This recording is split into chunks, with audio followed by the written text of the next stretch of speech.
Good morning. Welcome, everybody. Great to see you all. And really, the manifestation of the talk was really just doing Magatha together because the topics that I wanted to talk about are the healing power of kindness and the benefit and power of the Sangha. So just seeing all of us chanting together, to me, it's like I don't really need to say anything else, but I will anyway. And so, for anybody who doesn't know me, my name is Valerie Kyoshin, and I live in Idlewild, California. That's where I am right now. And we had a bit of a glitch when we were trying to get into Duxon room earlier today, and so I'm just hoping I stay here. I got bounced out a few times before I came back in. So how these topics came up for me, I wanted to share that, and then I'm gonna play a bit of a Jack Cornfield on you this morning, and then I have some source resources that I want to actually read from. So humor me. If you've ever practiced with Jack Cornfield, he sits with piles of books all around him and keeps picking up from different things. So I'm going to channel Jack Cornfield a little bit this morning. So in terms of the healing power of kindness, I was on a hiking trip in Southern Colorado recently and was with a friend. And basically, when I was flying home, so I flew there when I was flying back, it just, I don't know, hit me isn't really such a nice way to put it, but it just occurred to me so strongly that his basic kindness of just being respectful, making food, being concerned about my well-being felt so healing and nurturing. And in registering that in that kind of way, not necessarily particular to him, but he was definitely manifesting that in a very ordinary but thoughtful way. And it just occurred to me how important that is for us to do for one another. Just basic kindness. And really, that is the manifestation of interconnectedness as well. And so many of us struggle with that basic kindness towards ourselves. So, which kind of can tend to cause us to be preoccupied and then miss the opportunity to share that with others. But I was really struck, and that was how the phrase came up for me, was the healing power of kindness. So I wanted to share that with you. And then I came home very late on Wednesday evening, and Thursday evening is when our weekly Sangha meets, and the Idlewild Community Zen group.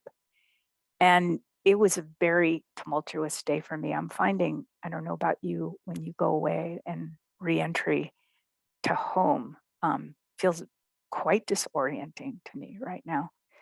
And especially being basically in the wilderness between 11 and 13,000 feet for about 8 days. Just all the stuff in my house almost felt like oppressive, like, oh my God, there's so much here. I mean, the being on backpack trips or in the wilderness for me is very similar to being in Sushin, almost identical, in the sense of the simplicity that, like, life gets just narrowed down to like the basic bones of functioning. Now, of course, we don't have the same support with the formal practice on a backpack trip, but that aspect of it feels very similar. And the reentry feels very similar to me in a way of going back home and dealing with the myriad of a sort of ordinary, or as my friend would say, grown-up stuff that we have to do. So coming into Thursday evening with our Sangha, um, it was remarkable to me. So that's why I'm remarking on it. It was remarkable to me how centering and grounding that experience was to be with our Sangha and to hear the wisdom and insight and practice that people were sharing. I felt so grateful to kind of come back into myself in that kind of way. And so from there arose really wanting to say something about the, the treasure, one of the three treasures of the Sangha treasure. So that's what I'm going to kind of focus on here. See if I can get these on and keep the headphones on too. So this is from Thich Nhat Hanh, and so he translates the three treasures as the three jewels, and says taking refuge in the Buddha, the Dharma, and the Sangha is a fundamental practice in Buddhism. These are universal values that transcend sectarian and cultural boundaries. And so even when we do the fusatsu and do the precepts first, is the three treasures. And he has the translation of taking refuge. I take refuge in the Sangha, the community that lives in harmony and awareness. And of course, we don't always do that. If you've been on retreat, and I would say especially a longer retreat. I remember the first time I did summer Ango at then called Zen Mountain Center. It felt like being at summer camp, and there were all kinds of alliances, romances, fights. So it was anything but being in harmony all the time. But the main thing about Sangha is we have a shared sense of value. We have a shared sense of what our commitment is in how we want to live this life. And so that then is the fuel, is the food, is the nutrients of then how we're going to work together as a community, because we have those basic shared perspective and shared values and shared vows. And that's what's really special about Sangha in whatever form it is. Whether it's your book group or your nuclear family or our family together as practitioners. And he says here, whenever I hear someone recite, I take refuge in the Buddha, I also hear the Buddha takes refuge in me.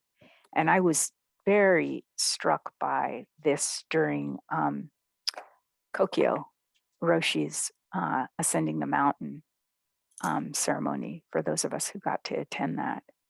And at the end, basically it was for our benefit, it was mostly in English, but the questions and answers were in Swiss German. And so I didn't know what the question was. But Kokyo's response was basically, it seemed like the question had to be what sustains you in your practice. And her response was her vow. And when she said that, first of all, I was just so struck by how much comes from the Bodhisattva vow. That here she is, halfway around the world. She was halfway around the world with us for a good 20 years. And in this beautiful place in Switzerland with a Sangha practicing with her. And what comes of that vow, what comes of that commitment is stunning. And then also when she said, I assume her response was her vow, is what sustains her in her practice. It just hit me so strong that she she the vow sustains her, and she sustains the vow. So the lineage supports us, we support the lineage in our practice. The Sangha supports us, we support the Sangha. It's completely reciprocal. So her commitment over a duration of time and her commitment to her vow is how the vow supports her. So I just thought that was really beautiful. I could get distracted saying other things that I thought were beautiful about the ceremony, but I won't.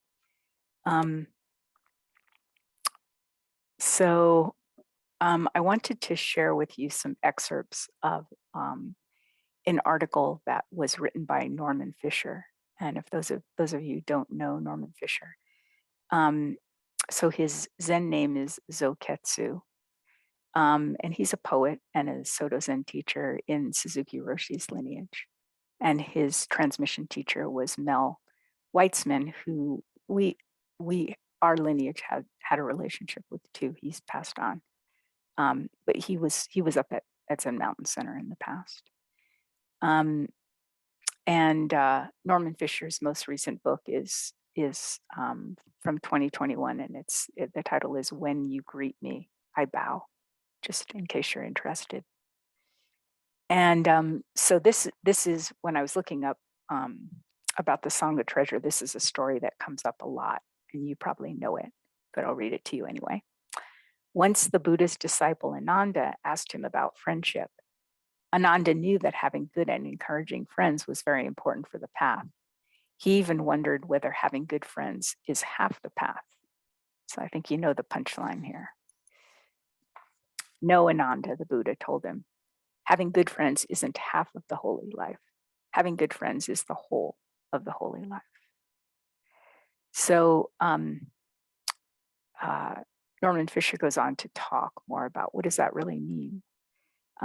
So I'm going to read you some things here. In the Meghiya Sutra, which he says is his favorite Pali text about friendship, it tells the story of the eager young monk, Meghiya, who wanted to practice meditation alone in an especially peaceful and beautiful mango grove. But Meghiya's meditation was anything but peaceful and beautiful. To his shock, but not to ours, he found his mind a snarl of malicious, lustful, and confused thoughts, probably because his practice was too self-involved. When Meghiya rushed back to report his confusing experience, Buddha was not surprised. He took the opportunity to give Meghiya what he must have hoped was a relevant teaching.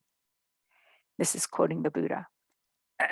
5 things induce release of heart and lasting peace, the Buddha told him. First, a lovely intimacy with good friends. Second, virtuous conduct. Third, frequent conversations that inspire and encourage practice. Fourth, diligence, energy, and enthusiasm for the good. And fifth, insight into impermanence. Then, for Meghiyu's further benefit and to cement the point, the Buddha goes through the list again, this time preceding each of the other items with the first. When there is lovely intimacy between friends, then there is virtuous conduct, etc. In other words, friendship is the most important element in the spiritual path.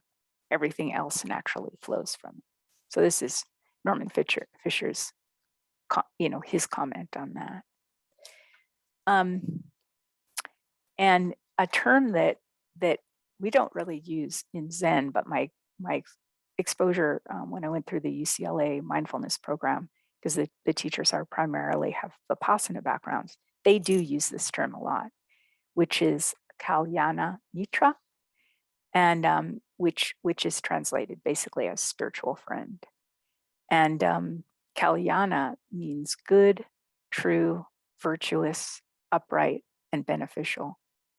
And Mitra has the word, comes from the root word of Maitri, which is kind. So, so this spiritual friend is defined as one who uplifts your path to a higher level of ethical and spiritual well-being. So that's really lovely, and to me, it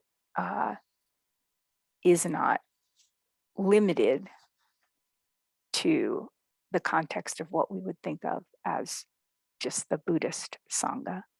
But I think and I hope that you would be able to identify people in your life who do that, who act as spiritual friends in that way, that are not necessarily Buddhist, that not necessarily part of the Sangha, but have that genuine commitment to our ethical and spiritual well-being, which is just a very, very beautiful thing and a worthwhile aspiration for us to have towards others.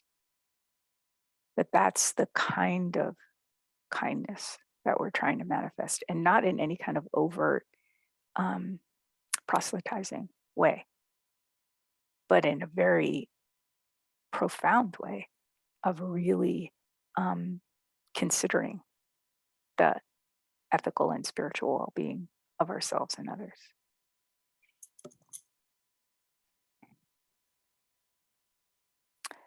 So I wanted to read you some more from this. Some of it is kind of funny, and I got a smile out of it. In the Buddhist path, spiritual friendship takes place in the context of community. Life in a Sangha is built on teaching, dedicated meditation practice, and a shared commitment to going beyond self-interest and personal need. Spiritual friendship is less about personal connection than it is about helping one another grow in faith and goodness, to realize, as we say in Zen, our true nature. Sangha friendships are forged and grounded in silence. This is especially true in the Soto Zen tradition I practice. So this is Norman Fisher talking, which emphasizes meditation as a shared activity over a long period of time. We slowly get to know one another intimately in the silent space of the meditation hall. We know each other's hands and feet and facial expressions, how we walk and stand and sit. We see the suffering and the triumph expressed in body language and facial expression. We share the sound of our voices joined in chanting. We hear our groans, our fatigue, the ways we cope when we don't have our usual social strategies available.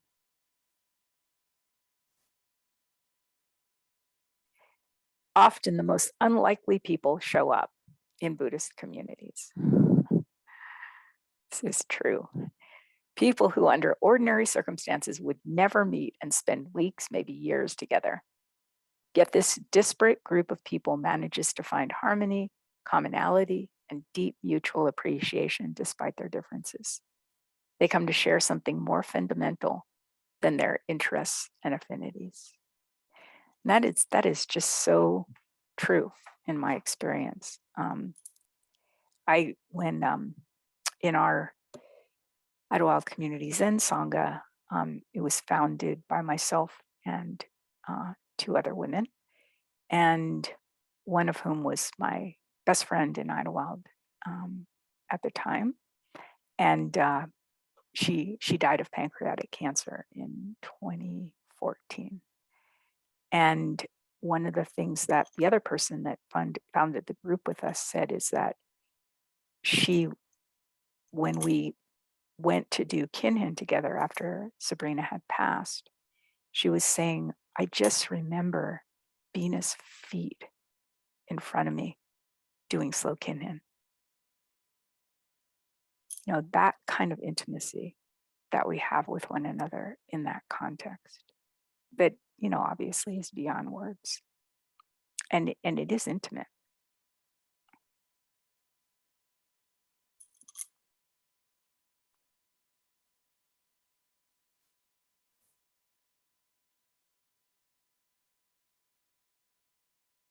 The Buddha thought of the Sangha as a harmonious group of spiritual friends looking out for one another's welfare, living together in full equality for the spiritual development of each one. The early Buddhist Sangha was radical in its insistence that anyone, prince or pauper, could join and be fully accepted and equally loved. Rank was established solely on the basis of seniority without regard to wealth, social position, or even skill in practice.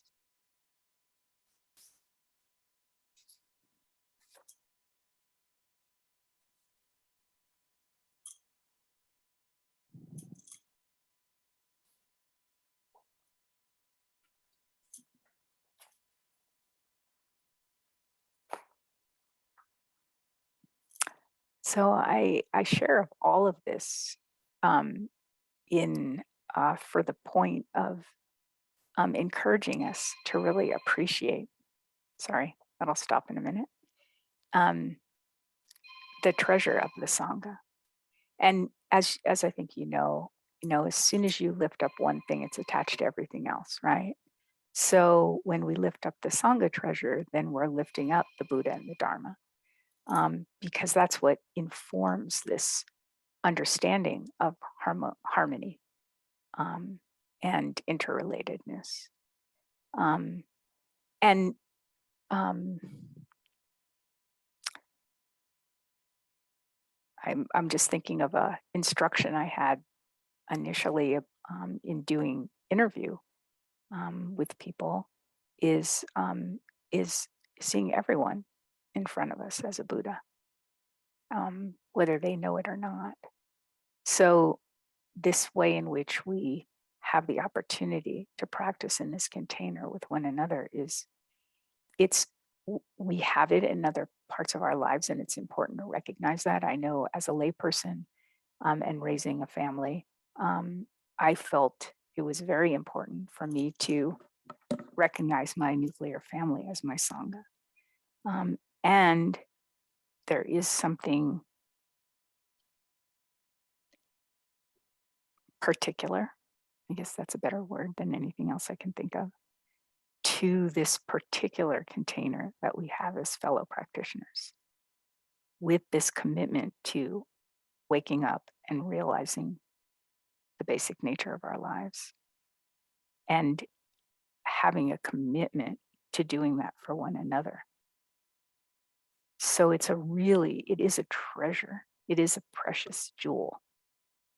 And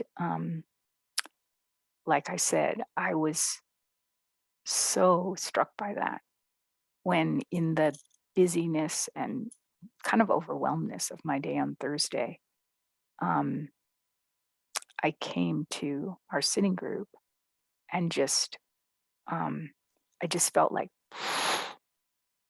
I kind of, yeah, remembered who I was and what's important, and felt so grateful for the maturity of those people to kind of bring me back to that, and so appreciative of the container that we create together. That is, I think it's really important that it's a trustable, safe place to really reveal who we are, and that is precious. That is a jewel. That is a treasure, and that's what we create together. I mean, over and over and over again, Maizumi Roshi would say, "I can't do this practice without you." So, so yes, we climb our own mountain and we do our own practice, and we really um, offer something very precious to one another in being part of the Sangha. So I just want to finish with back to Thich Nhat Hanh, some of his translation. Sangha is the beautiful community that practices joy, realizing liberation, bringing peace and happiness to life. I take refuge in the Sangha, the community that lives in harmony and awareness. Dwelling in the refuge of Sangha, I am supported by its shining light that keeps my practice aware of obstacles. Taking refuge in the Sangha in myself, I aspire to help all people build safe community and encourage the transformation of all beings. Thank you. Thank you for us being Sangha together.